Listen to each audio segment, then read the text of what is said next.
Topic है वो है एसएसटी का। एसएसटी का जो टॉपिक है, एसएसटी में आपके 3 हिस्से हैं, ज्योग्राफी, पॉलिटी और आपका हिस्ट्री। तो इसमें हम आज डिस्कस करेंगे ज्योग्राफी की मैराथन क्लास। 2 घंटे की ये मैराथन क्लास है। ज्योग्राफी आपके पेपर में 20 क्वेश्चन आते हैं, 20 नंबर के। तो इसे याद रखिएगा, बड़ा इंपॉर्टेंट पार्ट है और ये काफ़ी बड़ा रोल प्ले करता है यहाँ पर। ओके गाइस, तो इसको थोड़ा सा ध्यान रखिएगा। और before going further, let know what is geography. Geography के बारे में थोड़ा जान लेते हैं। ज्योग्राफी 2 शब्दों से मिलकर बना है, जियो प्लस ग्राफी। जियो और ग्राफी, जियो मतलब अर्थ, ग्राफी मतलब स्टडी।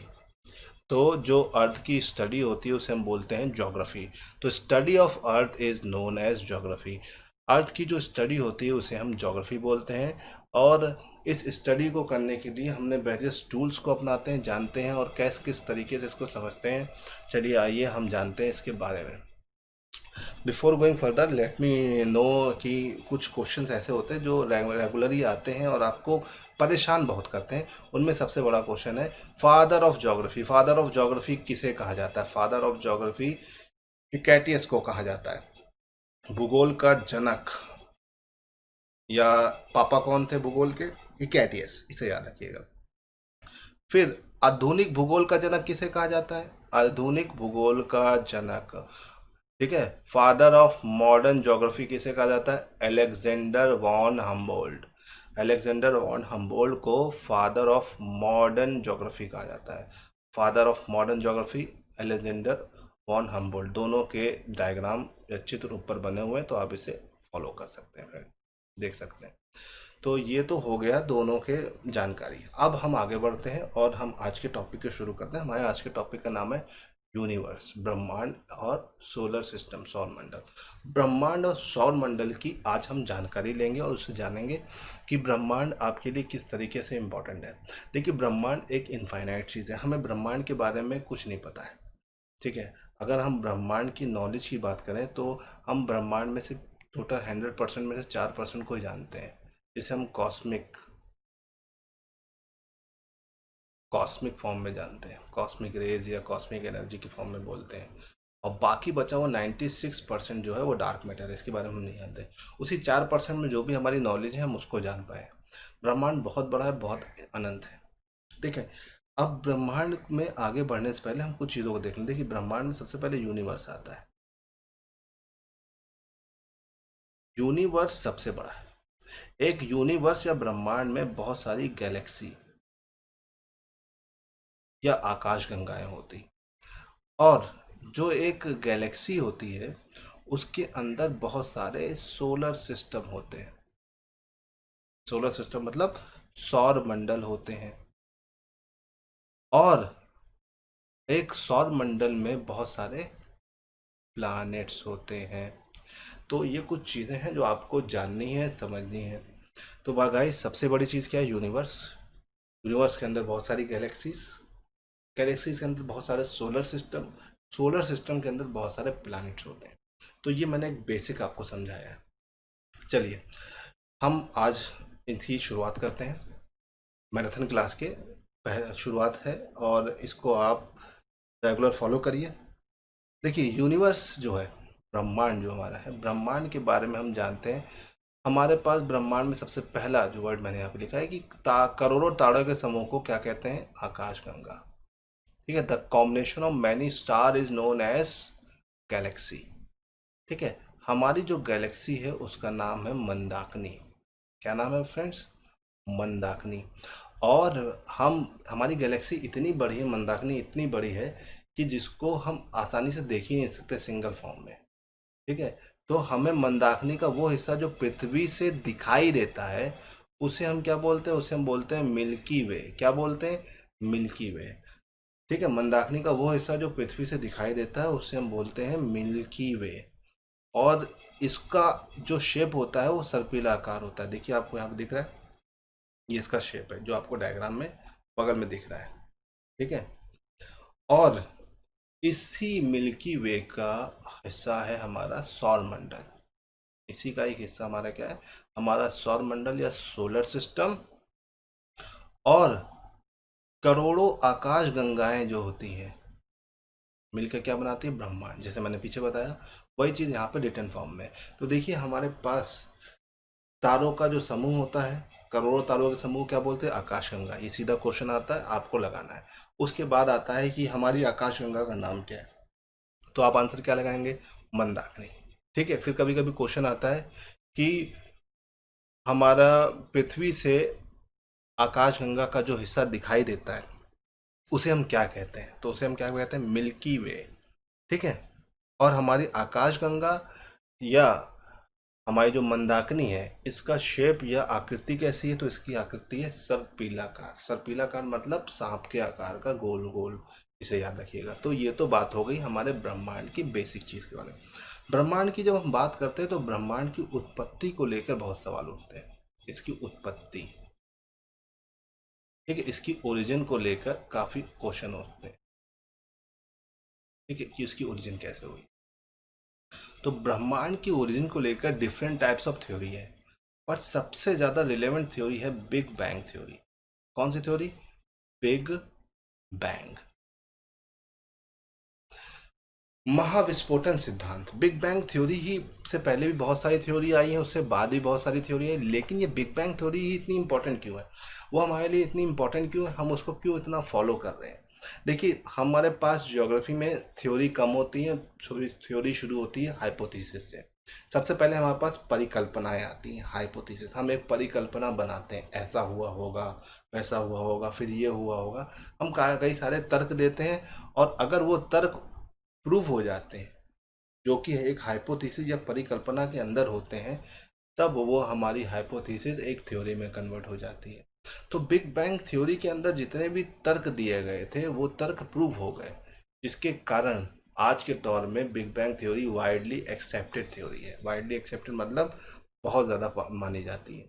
वैसे तो हमारे पास बहुत सारी थ्योरी है, पल्सेटिंग यूनिवर्स थ्योरी है, साथ ही साथ स्टडी स्टेट थ्योरी है, लेकिन ये सब थ्योरी प्रूव नहीं हुई, समय के हिसाब से इसे नकार दिया गया। लेकिन बिग बैंग थ्योरी आज भी बहुत ज़्यादा फेमस है। बिग बैंग थ्योरी में दो चीज़ें थी, पहला हमारे पास ब्रह्मांड रुका हुआ था और अचानक से एक विस्फोट हुआ,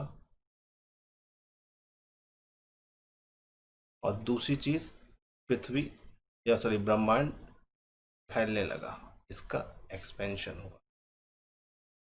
यहाँ पे दो चीज़ें आ गई, इन दोनों चीज़ों पे पूरी थ्योरी टिकी हुई।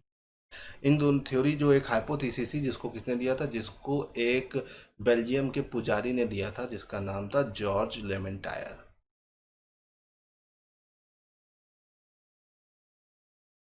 ठीक है।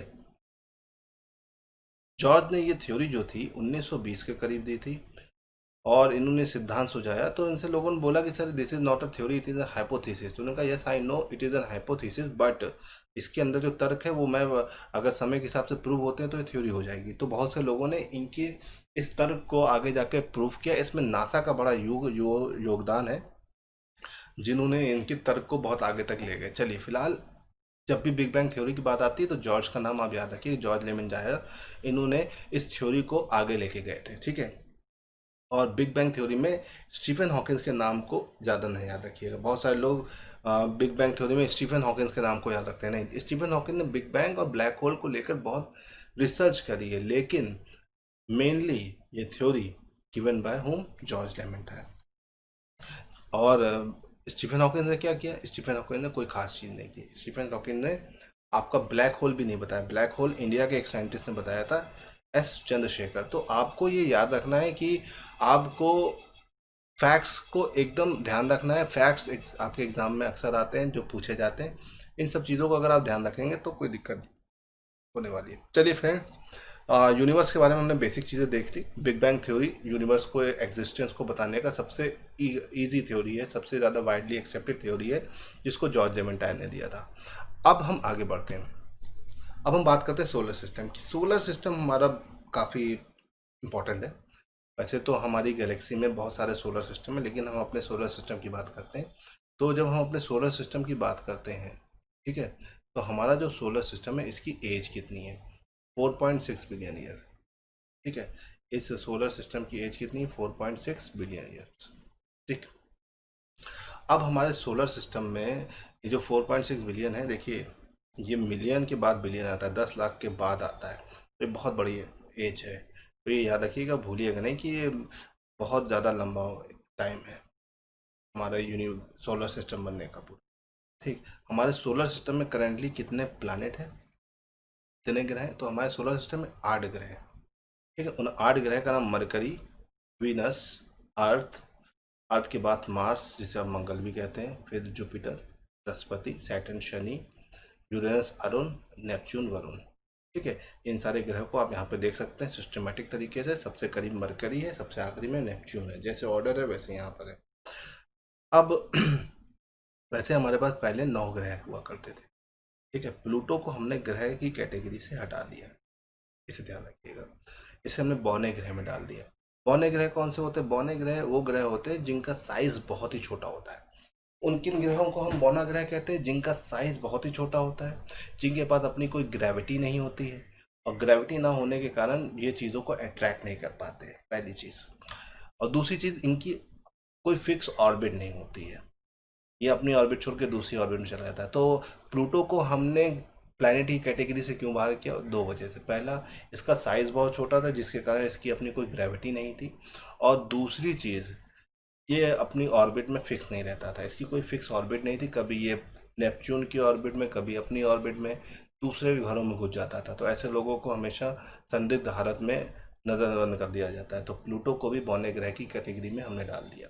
वैसे तो बौने ग्रह हमारे पास प्लूटो के अलावा 4 और हैं। इन 4 बौने ग्रहों की अगर हम बात करते हैं तो देखिए हमारे पास बौनों ग्रहों की कोई कमी नहीं है। इसमें सीरिस, प्लूटो, आइरिस, ओमिया और मेक है। ठीक है, सीरीज पहले पढ़ता है, प्लूटो ये सब ऑर्डर में है। ठीक है, तो ये बौने ग्रह हो गए। बौने ग्रहों की अगर हम बात करें तो बौने ग्रह हमारे पूरे सोलर सिस्टम में कितने हैं? 5। ठीक है, सिर्फ प्लूटो ही अकेला बौना ग्रह नहीं, इसे याद रखिएगा। अब इसके बाद आते हैं हमारे मून्स। मून्स मतलब सैटेलाइट। सैटेलाइट क्या होता है पहले ये जान लेते हैं। इसे आप उपग्रह भी बोलते हैं। 575 प्लस पूरे सोलर सिस्टम में मून्स है। अब सैटेलाइट क्या होता है? जब आपसे पूछा जाए व्हाट इज सैटेलाइट, तो आप कहते हैं सर जो चक्कर लगाता है। तो चक्कर तो भैया बहुत लोग लगा लेते हैं, शक्तिमान भी चक्कर लगा लेता है गोल गोल, तो क्या वो सैटेलाइट है? नहीं। देखिए सैटेलाइट जो होता है, सैटेलाइट के लिए 2 कैट चीज़ होनी बहुत ज़रूरी है। पहली चीज़ क्या है? पहली चीज़ देखिए उसके बाद एक ऑर्बिट होना बहुत ज़रूरी है। ठीक है, कोई भी ऑब्जेक्ट, कोई भी बॉडी, कोई भी प्लानट, छोटा प्लानट सैटेलाइट तभी कहलाता है जब उसकी कोई एक ऑर्बिट होती है, फिक्स ऑर्बिट होती है, और उसका एक फिक्स टाइम पीरियड होता है। जब कोई ग्रह, पिंड, ग्रह या छोटा पिंड किसी बड़े ग्रह के चारों तरफ एक नियत कक्षा तथा एक नियत आवर्त काल से चक्कर लगाता है, तो वो सैटेलाइट या उपग्रह कहलाता है। तो यहाँ पे उपग्रह के लिए 2 चीज़ें होना जरूरी है, वो मैंने आपको बता दिया, फिक्स ऑर्बिट और फिक्स टाइम पीरियड। तो इसको थोड़ा ध्यान रखिएगा, ये बहुत इंपॉर्टेंट है दोस्तों, इसे ध्यान रखिएगा। और सैटेलाइट की ये बेसिक डेफिनेशन मैंने आपको बता दी। अब यहाँ से हम थोड़ा सा आगे बढ़ते हैं। तो एस्ट्रॉइड, एस्ट्रॉइड क्या होता है हम आगे बात करेंगे, मैंने इस पर आगे पूरा इसकी डेफिनेशन लिख रखी आगे के पन्नों में, तो उसमें वहाँ पर हम डिटेल में डिस्कस करेंगे। पहले हम जान लेते हैं हमारे पास टोटल सोलर सिस्टम में एस्ट्रॉइड कितने? 7,96,354 सैटेलाइट है। सितंबर 2019 का डाटा है। कॉमेट क्या होता है ये भी हम आगे भी जानेंगे। टोटल कॉमेट हमारे पास कितने हैं? 4,143 कॉमेट है, इसे याद रखिएगा। हमारे सोलर सिस्टम की जो सीमा है, जो डायमीटर है, वो कितना है? 187.5 खरब किलोमीटर। ठीक है, बहुत बड़ी डायमीटर है, बहुत दूर तक फैला हुआ है। इसे आप समझ सकते हैं कि हमारा सोलर सिस्टम कितना बड़ा है। सोलर सिस्टम देखने में डायग्राम में बहुत छोटा दिखता है, 187 खरब किलोमीटर बहुत होता है। इसको ट्रैवल करने में ही कई जिंदगियां निकल जाएंगी। ओके फ्रेंड, चलिए अब हम आगे बढ़ते हैं। सोलर सिस्टम के बारे में हमने जान लिया। अब हम कुछ, जैसे मैंने बोला कि एस्ट्रॉइड और कॉमेट्स क्या होते हैं, इनके बारे में जानते हैं। देखिए सबसे पहली चीज़ है एस्ट्रॉइड। एस्ट्रॉइड जो होते हैं छोटे छोटे पत्थर और धातु के पिंड होते हैं। ठीक है, what is asteroid? Asteroid are small stones and metal particles. ये इतने छोटे होते हैं कि ये भी सूर्य की परिक्रमा करते हैं, लेकिन ये इतना इनका साइज छोटा होता है कि इन्हें हम ग्रह नहीं बोलते बल्कि लघु ग्रह बोलते हैं, और जिसकी वजह से इनको लघु ग्रह या एस्ट्रॉइड भी कहा जाता है। तो इसे याद रखिएगा, ठीक है। तो आपके पास यहाँ पर एस्ट्रॉइड क्या होते हैं? पत्थर और धातु के ऐसे पिंड जो सूर्य की परिक्रमा करते हैं, लेकिन इतने छोटे होते हैं कि ग्रह नहीं कहा जाता, लघु ग्रह कहा जाता है। क्या कहा जाता है? लघु ग्रह कहा जाता है, और या फिर इसे क्षुद्र ग्रह भी कहा जाता है। और एस्ट्रॉइड का एक बहुत ही लंबा चौड़ा एक घेरा हमारे सोलर सिस्टम में पाया जाता है, और ये पेपर में जरूर आता है कि ये एस्ट्रॉइड का जो घेरा है, या जिसको इंग्लिश में हम एस्ट्रॉइड बेल्ट बोलते हैं, ये कहाँ मिलता है? तो ये दो ग्रह हैं हमारे, एक मंगल और दूसरा है बृहस्पति। मंगल और बृहस्पति के बीच में ये घेरा पाया जाता है, ठीक है। ये देखिए आपका ये वह मंगल है, ठीक है, और ये है बृहस्पति। इन दोनों के बीच में ये आप देख सकते हैं, ये वाला पूरा पार्ट आपको मिलेगा, और ये हजारों लाखों की संख्या में यहाँ पर आपको एस्ट्रॉइड मिलेगा। तो ये बेल्ट के जैसा दिखता है, that's why we call it asteroid belt या शुद्ध ग्रह घेरा, ठीक है। इसमें 950 किलोमीटर डायमीटर या व्यास वाला सीरीज नाम का एक बौना ग्रह भी है। जैसे हमने बात किया सीरीज के बारे में, जो अपने स्वयं के गुरुत्वाकर्षण खिंचाव से गोल आकार पा चुका है। तो यहीं पर आपको सीरीज नाम का एक डार्क प्लैनेट भी मिलता है। तो कभी कभार क्वेश्चन है सीरीज जो डार्क प्लैनेट है वो कहाँ मिलता है? तो इसी एस्ट्रॉइड बेल्ट में मिलता है, ठीक है। तो इनको ध्यान रखिएगा, एग्जाम में जो क्वेश्चन बार बार आया है वो समझ लीजिए। यहाँ पे एग्जाम में क्वेश्चन आता है एस्ट्रॉइड बेल्ट हमारे किन दो प्लैनेट के बीच में है? तो एस्ट्रॉइड बेल्ट मंगल और बृहस्पति के बीच में पाया जाता है। Asteroid belt basically found between Mars and Jupiter, Mars और जुपिटर के बीच पाई जाती है। ओके, चलिए हम आगे आते हैं। हमारी अगली बेल्ट है क्यूपर, क्यूपर मेखला। क्यूपर मेखला या क्यूपर बेल्ट, क्यूपर बेल्ट जो है वो आपका नेपच्यून के आउटर पार्ट में है, ठीक है। नेपच्यून के बाहर तश्तरी के आकार की ये विशाल पत्ती होती है, जिसे क्यूपर मेखला कहा जाता है, ठीक है। और इसका साइज एस्ट्रॉइड बेल्ट से 20 गुना ज़्यादा होता है, और इसमें 3 बौने ग्रह मिलते हैं, प्लूटो, होमिया और मेकमेक, ठीक है। इसे ध्यान रखिएगा। ये देखिए, ये आपका नीचे डायग्राम में ये येलो कलर से नेपच्यून की और सॉरी ब्लू कलर से नेपच्यून की ऑर्बिट है, उसके बाद ये पूरा जो मैं बना रहा हूँ ये पूरा आपका क्या है? ये आपका क्यूपर बेल्ट का एरिया है। तो क्यूपर बेल्ट जो है नेपच्यून के बाद पाई जाती है, इसे याद रखिएगा। क्यूपर बेल्ट की लोकेशन और एस्ट्रॉइड बेल्ट की लोकेशन अक्सर पेपर में पूछी जाती है, तो इन लोकेशंस को याद रखिएगा फ्रेंड्स, और ध्यान रखिएगा। चलिए, आई होप कि आपको समझ में आ रहा हो। हम आगे बढ़ते हैं, और हमारा अगला टॉपिक है उल्का पिंड या मेट्रॉइड। उल्का पिंड या मेट्रॉइड क्या होता है? ये छोटे छोटे पत्थर के टुकड़े होते हैं जो सूर्य के चक्कर लगाते हैं, ठीक है। ये छोटे छोटे टुकड़े होते हैं जो क्या करते हैं? सूर्य के चक्कर लगाते हैं, मेट्रॉइड्स कहलाते हैं। जैसे कि आप देख सकते हैं ये मेट्रॉइड है, ये मेट्रॉइड है, ओके। और पुच्छल तारे होते हैं, कॉमेट्स। कॉमेट्स क्या होते हैं? कॉमेट्स जो होते हैं ये बर्फ, धूल और गैस के बने आकाशीय पिंड होते हैं, और ये सूर्य के चारों तरफ ये भी चक्कर लगाते हैं, लेकिन जब सूर्य के पास पहुंचते हैं तो वह जो बर्फ होती है वो वेपराइज हो जाती है, और उसके वेपराइज होने की वजह से एक चमकीली सी पूंछ उसके चारों तरफ बन जाती है, और वो एक हाईलाइट होने लगता है। तो इसे हम बोलते हैं पुच्छल तारा, मतलब ऐसा तारा जिसके पूंछ हो। देखिए ये आप देख सकते हैं इस डायग्राम में, ये देखिए जैसे ही ये सन के चारों तरफ पहुंचा तो इसमें यहाँ से देखिए यहाँ से आग लगेगी, यहाँ पर जैसे ही पहुंचेगा ये देखिए आग लग गई। तो यही इसको इंडिकेट कर रहा है पुच्छल तारे को। तो इसे याद रखिएगा, मेट्रॉइड और पुच्छल तारा दोनों अलग अलग चीज़ है। पुच्छल तारे जो होता है वो बर्फ, धूल और गैस का बना होता है। मेट्रॉइड जो होता है पत्थर के छोटे छोटे टुकड़े होते हैं। तो दोनों में डिफरेंस आई होगा आपको समझ में आ गया होगा। इन दोनों डिफरेंस को आपको ध्यान रखना है और इनको समझते जाना है, ठीक है। ये कुछ चीज़ें हैं जो बहुत इंपॉर्टेंट है, आपके एनसीईआरटी में भी दिया हुआ है, तो आपको इसे ध्यान में रखना है। चलिए अब कुछ एक जनरल क्लासिफिकेशन को समझ लेते हैं। देखिए एस्ट्रॉइड तो हम लोग देख चुके हैं कि एस्ट्रॉइड क्या होता है। एस्ट्रॉइड क्या होता है देख चुके हैं।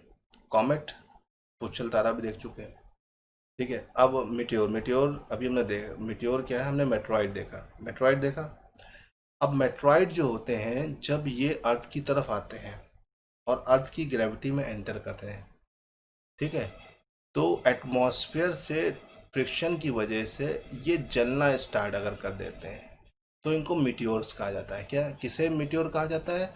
उन मेट्रॉइड को जो जल जाते हैं, जिनमें आग लग जाती है फ्रिक्शन की वजह से। इनको फॉलिंग स्टार भी कहा जाता है। क्या कहा जाता है? फॉलिंग स्टार, टूटता हुआ तारा। और जब यही मिट्योर अर्थ पहुंचने से पहले, हमारी अर्थ पर पहुंचने से पहले पूरी तरह से जल जाते हैं तो इनको मेट्रॉइड कहा जाता है। अगर जले नहीं और अर्थ पर आ गए तो मिट्योर, और अगर जल के पूरा अर्थ पे आए तो मेट्रॉइड, और वैसे वो क्या होता है? मिट्योर। तो देखिए पहली चीज आपकी क्या है? पहली चीज है आपकी मेट्रॉइड। ये मेट्रॉइड में जब आग लगती है तो ये बनते हैं मिट्योर, और जब ये मिट्योर अर्थ पे पहुंचने से पहले पूरी तरह से जल जाते हैं तो ये क्या कहलाते हैं? मेटेओराइट। तो इसको थोड़ा सा ध्यान रखिएगा, इन तीनों में डिफरेंस अक्सर कंफ्यूज कर जाता है, तो इन डिफरेंस को थोड़ा ध्यान रखिएगा। अगर आपने इस डिफरेंस को समझ लिया तो कोई दिक्कत नहीं होने वाली। ओके फ्रेंड, चलिए अब आगे बढ़ते हैं।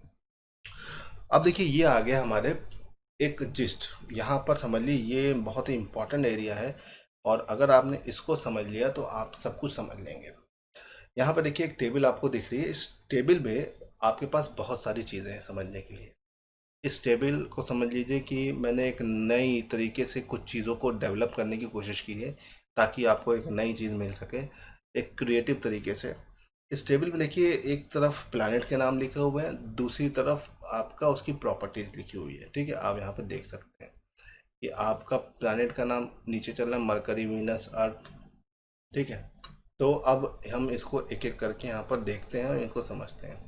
ठीक, देखिए यहाँ पर आपका सबसे पहली चीज़ क्या है? मरकरी। ठीक है, मरकरी, मरकरी अपने एक्सिस पर कितने डिग्री झुकी हुई है? 60 डिग्री। ठीक है, अर्थ के सबसे करीब प्लैनेट है, करीब होने की वजह से ये सबसे पहले अर्थ का एक चक्कर लगाती है 88 डेज में। ठीक है, इसकी डेंसिटी कितनी है? 5.43 ग्राम पर सेंटीमीटर क्यूब।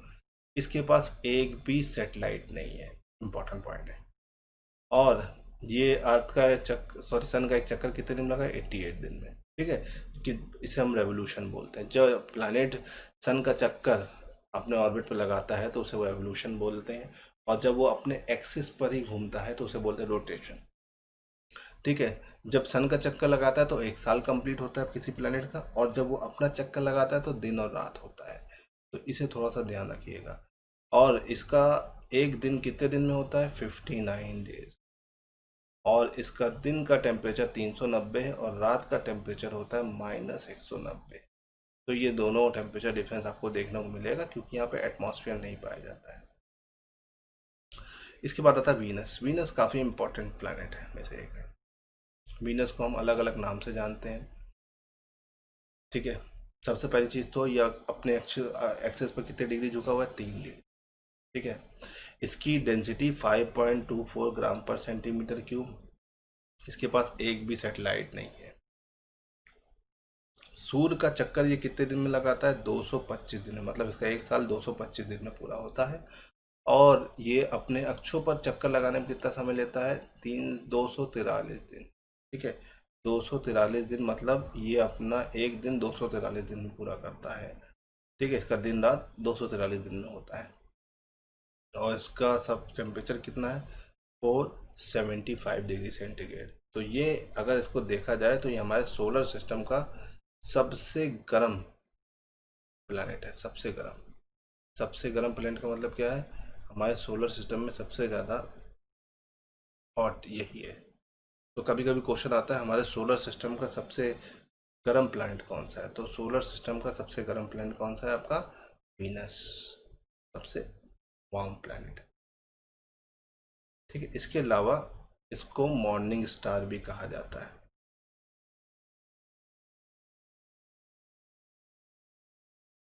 इसके अलावा इसको इवनिंग स्टार भी कहा जाता है। भोर का तारा और संध्या का तारा, ये दोनों इसी को कहा जाता है, इसे याद रखिए, संध्या। ठीक है, इसके अलावा इसे मदर गॉडेस भी कहा जाता है, क्योंकि ये बहुत ही खूबसूरत दिखता है, और खूबसूरत दिखने की वजह से इसे मदर गॉडेस या सौंदर्य की देवी भी कहा जाता है। किसे कहा जाता है? इसी को।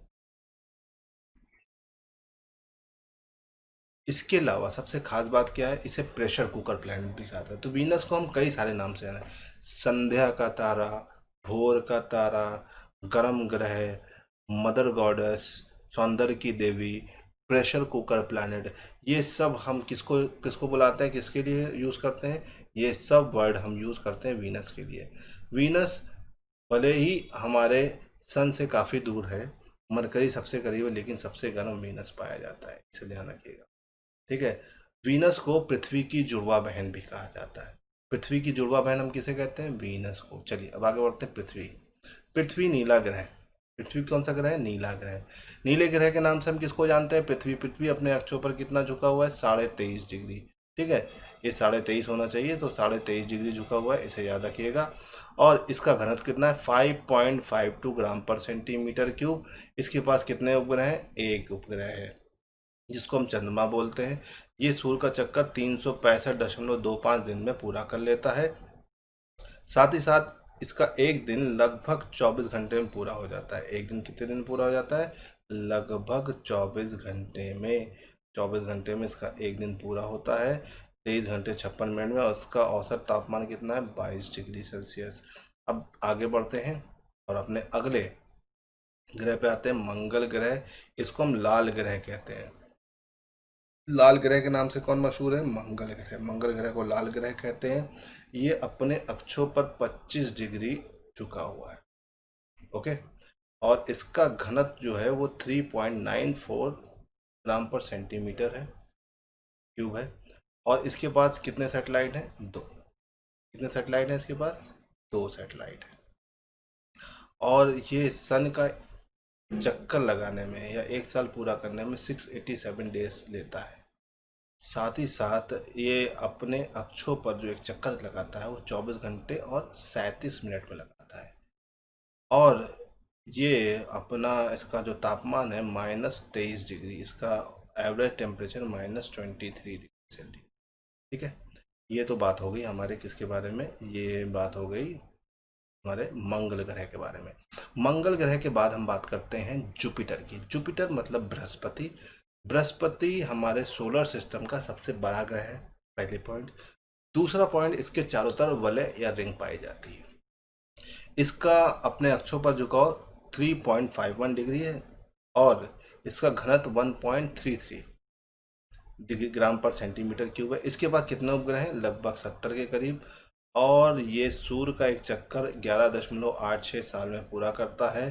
साथ ही साथ ये 9 घंटे और 55 मिनट में अपने अक्षों पर एक चक्कर लगाता है, मतलब दिन रात इतने 10 घंटे में लगभग पूरा हो जाता है इसका दिन रात। और इसका एवरेज टेम्परेचर है -123 डिग्री सेल्सियस। अब हम आगे बढ़ते हैं और बात करते हैं शनि। शनि हमारे सोलर सिस्टम का दूसरा सबसे बड़ा प्लैनेट है, और इसका जो अपने एक्सिस पर झुकाव है वो है 26.44 डिग्री सेल्सियस। साथ ही साथ अगर बात करते हैं, इसका घनत्व है 0.69 ग्राम पर सेंटीमीटर क्यूब। सबसे ज़्यादा सैटेलाइट पहले जुपिटर के हुआ करते थे, लेकिन अभी हाल में ही जो नई रिपोर्ट आई उसके अकॉर्डिंग सबसे ज़्यादा सैटेलाइट किसके पास हो गए? आपके सैटर्न या शनि के पास। शनि जो है वो 29.5 ईयर्स में सूर्य के एक चक्कर लगाता है। इसका मतलब सन का एक पूरी परिक्रमा कितने दिन में पूरी करता है? 29.5 ईयर्स में। साथ ही साथ ये अपने एक्सिस पर रोटेट करता है, और अपने एक्सिस पर रोटेट करने में ये जो समय लेता है वो होता है 10 घंटे और 40 मिनट। ठीक है, और इसका एवरेज टेम्परेचर है -180। ओके, अब हम बात करते हैं अपने नेक्स्ट प्लैनेट को, जिसको हम बोलते हैं यूरेनस। यूरेनस के पास भी रिंग पाई जाती है जैसा कि जुपिटर के पास है। और यूरेनस को हम ग्रीन प्लैनेट भी बोलते हैं क्योंकि इसके एटमॉस्फेयर में मीथेन पाई जाती है। मीथेन पाए जाने की वजह से हम इसे ग्रीन प्लैनेट बोलते हैं। ये अपने एक्सिस पर 82.5 डिग्री झुका हुआ है, मतलब ये 90 डिग्री में 82.5 डिग्री झुका हुआ है। तो आप समझ सकते हैं कि कितना झुका हुआ है, इसीलिए इसे हम लेटा हुआ ग्रह कहते हैं, लाइंग प्लैनेट। तो लेटे हुए ग्रह के नाम से किसे जानते हैं? यूरेनस या अरुण को। ठीक है। और इसका घनत्व कितना है? 1.3 ग्राम पर सेंटीमीटर क्यूब। इसके पास कितने सैटेलाइट है? 27 सैटेलाइट है। और ये अर्थ का एक चक्कर लगाने में कितना टाइम लेता है? 84 ईयर्स। साथ ही साथ रोटेशन, मतलब ये एक दिन अपना पूरा कंप्लीट करने में 11 घंटे लेता है। और इसका टेम्परेचर -278 डिग्री सेल्सियस है। अब हम आते हैं अपने लास्ट ग्रह पर, नेपच्यून, हिंदी में बोलते वरुण। वरुण से वरुण धवन याद आ जाता है आप लोग को। ठीक है। तो जैसे वरुण धवन है वैसे वरुण भी है, बहुत ही फेमस।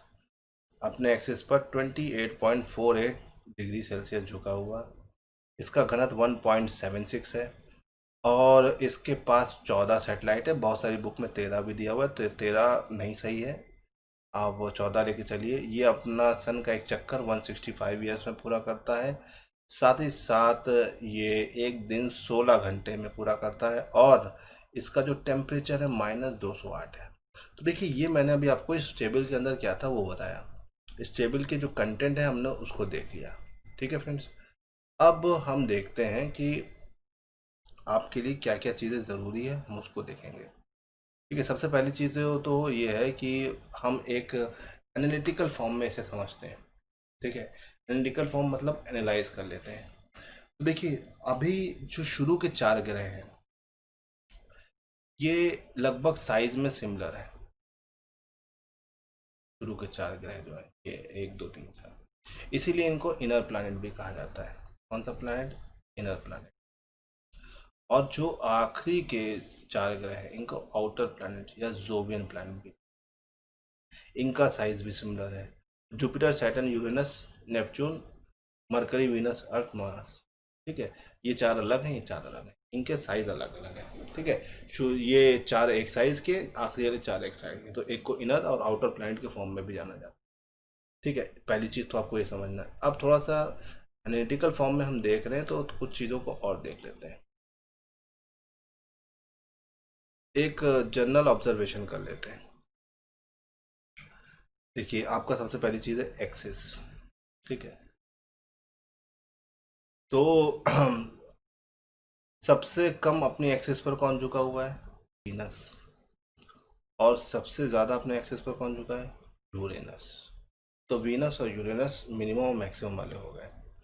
फिर अगला क्वेश्चन, किस प्लैनेट की डेंसिटी सोलर सिस्टम में सबसे ज़्यादा है? तो जिस प्लैनेट पे हम लोग हैं, अर्थ। किस प्लैनेट की डेंसिटी सोलर सिस्टम में सबसे कम है? सैटर्न या शनि।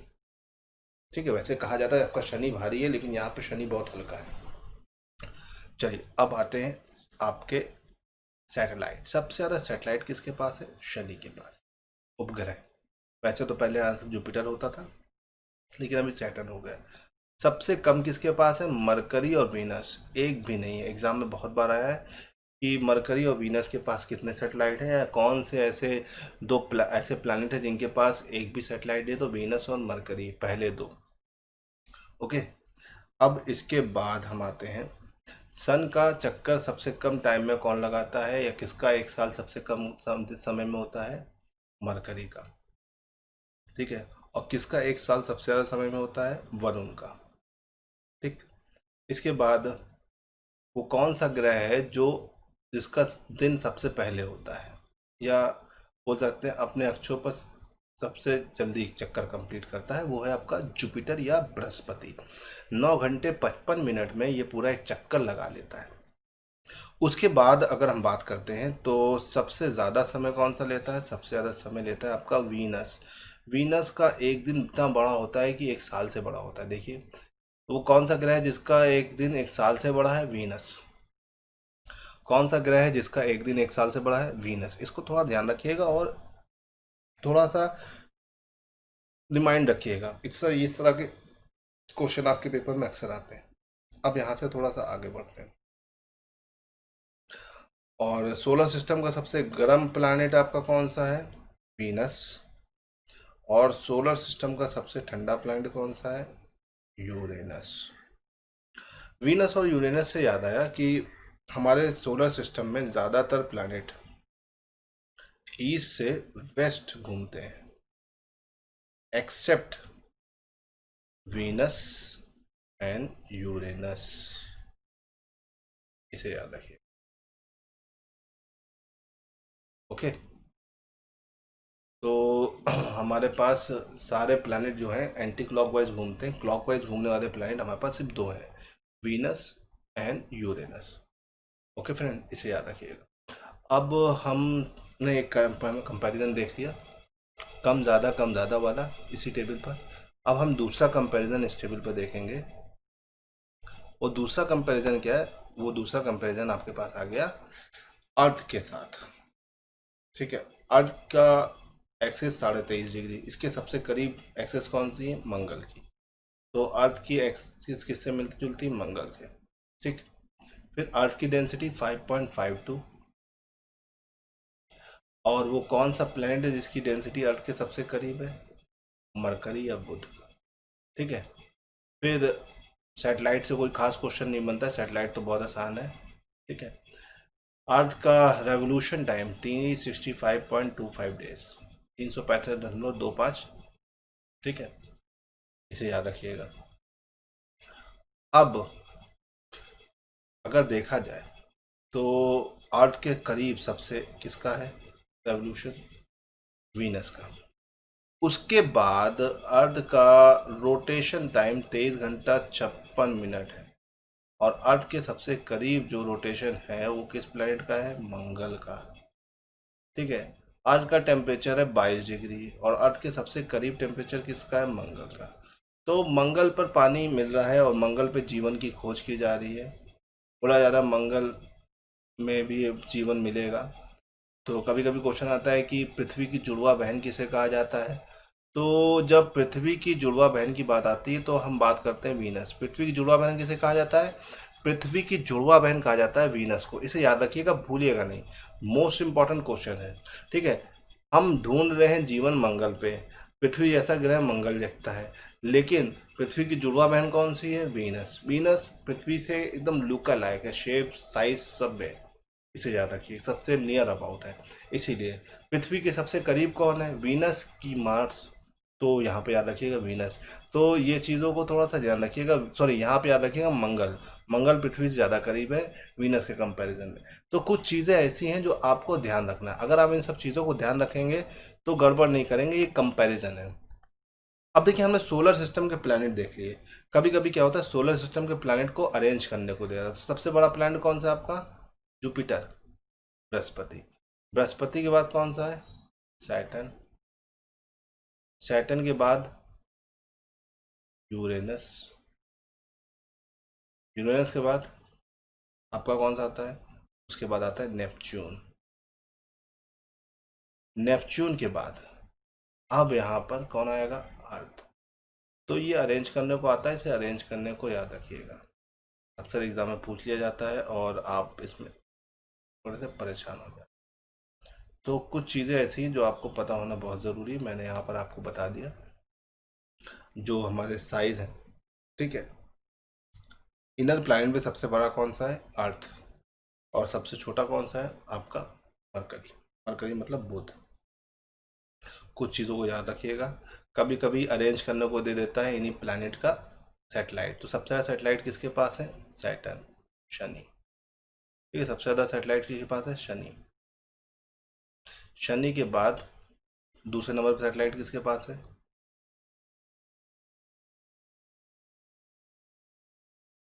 उसके बाद अगले नंबर पे सबसे ज़्यादा सैटेलाइट किसके पास है? बताइए किसके पास है? यूरेनस। यूरेनस को आप बोलते हैं अरुण। उसके बाद वरुण। तो इस तरह से आप देख सकते हैं फ्रेंड्स कि ये डिक्रीजिंग ऑर्डर है सैटेलाइट का, ऊपर डिक्रीजिंग ऑर्डर है आपके साइज का। तो साइज के अकॉर्डिंग और उसके अकॉर्डिंग किस तरह से चीज़ें चलती है, इनको याद रखिएगा, ठीक है। इसके अलावा आपको एक चीज़ और ध्यान रखनी है, वो है आपका ब्लैक होल।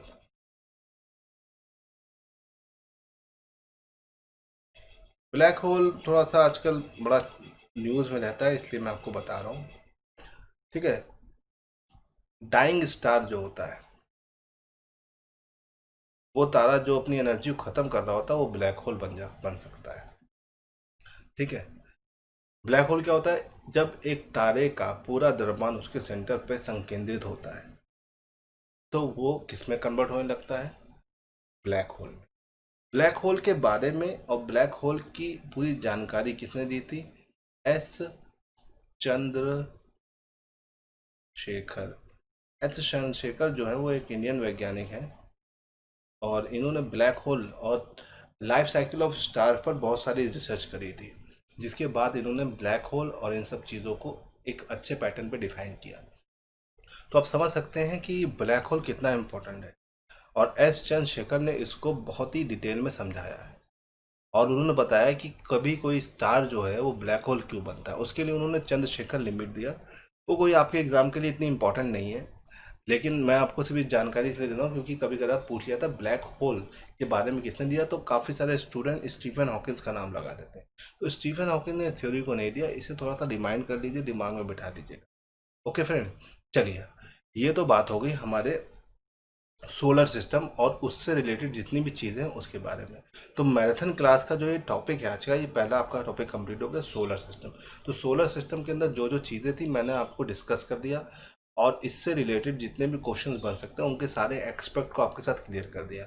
मैंने कम टाइम में आपको ज़्यादातर चीज़ें कवर करा दी हैं, अब आप इसको देखिएगा। चलिए, आगे बढ़ने से पहले मैं एक और छोटी सी चीज़ है जो आपके साथ शेयर करना चाहूँगा, और वो है आपका कॉन्स्टिलेशन। कॉन्स्टिलेशन मतलब आपका, कॉन्स्टिलेशन को हिंदी में बोलते हैं नक्षत्र मंडल। क्या बोलते हैं, नक्षत्र मंडल, कॉन्स्टिलेशन।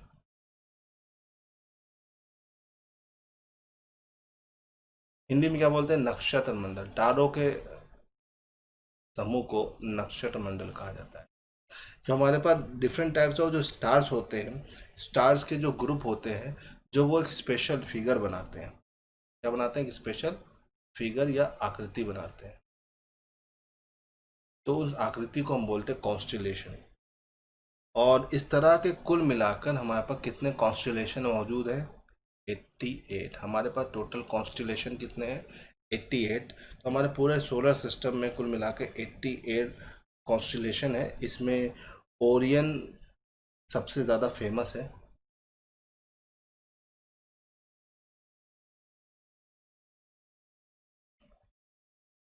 ओरियन आपका नक्षत्र मंडल, देखिए कॉन्स्टिलेशन क्या होता है, कॉन्स्टिलेशन ग्रुप ऑफ स्टार्स होते हैं, और ग्रुप ऑफ स्टार्स की जो एक स्पेशल आकृति बनती है, कभी आप आसमान में देखते हैं तो आपको अलग अलग तरह के शेप दिखते हैं। तो इसमें सबसे फेमस ओरियन है। इसके अलावा एक आता है ग्रेट बियर। ग्रेट बियर भी इसमें आता है, और ग्रेट बियर की अगर हम बात करते हैं तो वो भी आपका मेन इसमें है, ठीक है। तो आपके पास कॉन्स्टलेशन क्या होता है, कॉन्स्टलेशन मतलब हिंदी में बोलते हैं नक्षत्र मंडल। विभिन्न प्रकार की आकृति जो आसमान में बनती तारों के द्वारा, वो कॉन्स्टलेशन या नक्षत्र मंडल कहलाता है। कुल मिला के हमारे पास कितने हैं, 88 है। इसमें ग्रेट बियर और ग्रेट डॉग और ओरियन, ये कुछ फेमस है, ठीक है, इनको ध्यान रखिएगा। तो नक्षत्र मंडल को हमने देख लिया। इसके बाद सप्तर्षि मंडल भी आता है, बहुत सारे अलग अलग नक्षत्र मंडल हैं, इनको बस आपको ध्यान रखना है।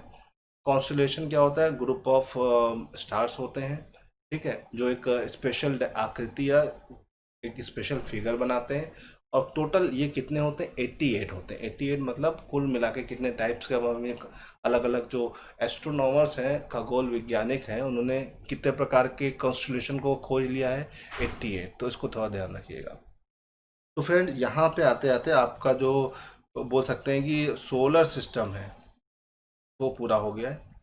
चलिए, अब आज